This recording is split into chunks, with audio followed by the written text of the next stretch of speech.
Good morning, children. I hope you all are doing well. Now, let's start with subject English, chapter 9, The Great Stone Face 1, Part 1.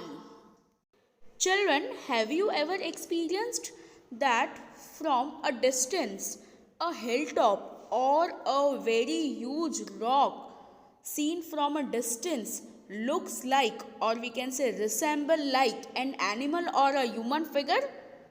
And many times people attribute stories to this shape. Attribute means to connect with. Sometimes these type of stories come true, but sometimes not also. The great stone face is also one such shape that reminds the inhabitants of the valley of a prophecy.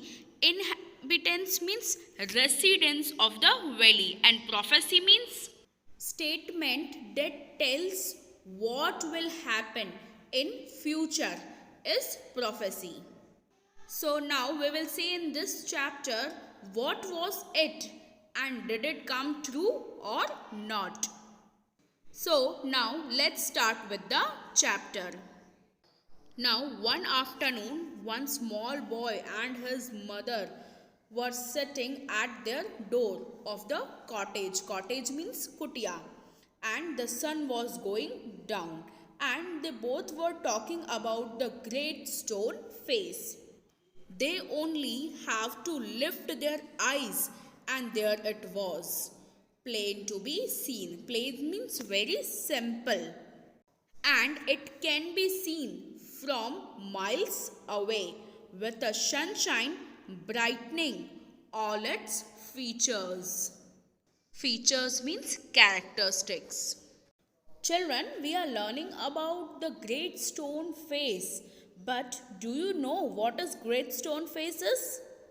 Yes, the great stone face was a work of nature formed on the perpendicular side. Perpendicular means we can say front side, rising very steeply of the mountain with some immense rocks. Immense means very huge, which had been thrown together, and when it is viewed from the proper distance, they resemble, or we can say look like, the feature of a human face. Look into the above picture with the red indication.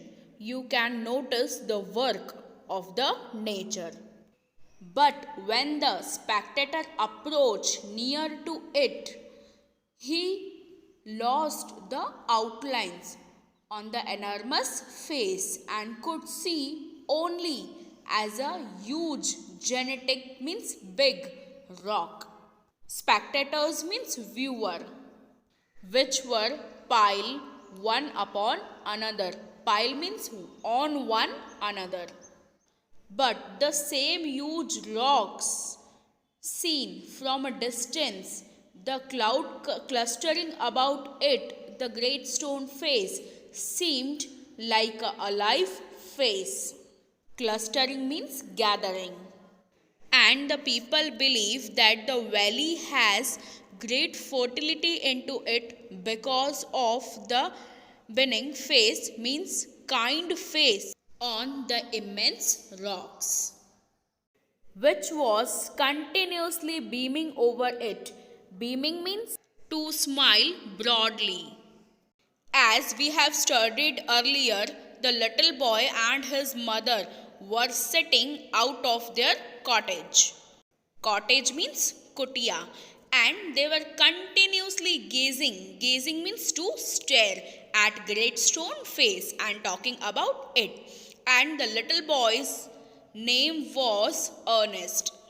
Little boy said to his mother that the great stone face smiled on him, and if he could speak, his voice will be very pleasant to listen. And the child says, if I ever see man with such face, I should love him very much. Mother replied, if an old prophecy should come to pass, we may see a man with exactly same face. Prophecy means statement that tells us what will happen in future. In Hindi, Bhavishyavani we can say. On listening this, Ernest inquired very eagerly, "What prophecy, mother?" "Please tell me about it," he said. Then his mother told him a story which she used to listen from her own mom. When she herself was young, then little Ernest. She said that the child should be born near here, means near valley, was destined, means a future is fixed, that he or she will have a face like a great stone face, and he or she will be the great or the noblest person of his time. Many people still have faith in old prophecy, but others take it as idle talk. But yet the great man of prophecy had not appeared. Then Ernest cried means to say loudly, and started clapping his hands above his head and said, "I do hope that I shall live to see him." And the mother was very affectionate and thoughtful woman. Affectionate means loving. So she thought not to discourage the fanciful hopes of the little boy. Fanciful means imaginative. So she said to him, "Perhaps you may." And the Ernest never forgot the story told by his mother, and it is always in his mind when he looks upon the great stone face.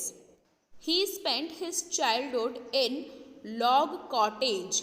Log means chunk of wood, where he was born, and he was very dutiful to his mother. Dutiful means devoted towards his mother and helpful in her many things with his little hands and more with his loving heart. With time, Ernest grew up and he was very pensive child. Pensive means thoughtful. He had no teacher, none other than Great Stone Face. And after completing his daily work, he used to gaze. Gaze means to stare at Great Stone Face for many hours, until the Great Stone Face smiled at him and his vast features recognized him and gave him a smile of kindness and encouragement. After some time, the rumor went throughout the valley that the great man who has resemble means to look same as Great Stone Face, had appeared at last. And it seems that many years before, a young man left the valley and settled at distance at the seaport, whose name was Gathergold. He set up as a shopkeeper, and being sharp mind in the business matters, he had become very rich. That would have taken him 100 years only to count his wealth. Wealth means money. So he thought to go back to his native valley and decided to end his days where he was born. And the Ernest was stirred. Stirred means to move, or we can say to be in a shock, that the great man or a noble man and the man of prophecy finally arrived in the valley. Like daily, when the boy was gazing at the great stone face, he heard the noise of wheels. And crowd of people was there, and all were crying Crying means to say loudly, "Here comes the great Mr. Gather Gold." And the man was on carriage drawn by a four horses. And out of window appeared the face of an old man with yellow skin. And all the people shouted that the face of the person is like a great stone face. And the author says that the old prophecy is true. Here we have a great man. But the earnest was puzzled because he is not able to find the same face of a great stone face in that man. Again he gazed up the valley where the stone face seemed to say, "He will come. Fear not, Ernest, the man will come." With this, our first part of the chapter gets complete. In second part, we will see the prophecy of author's mother come true or not.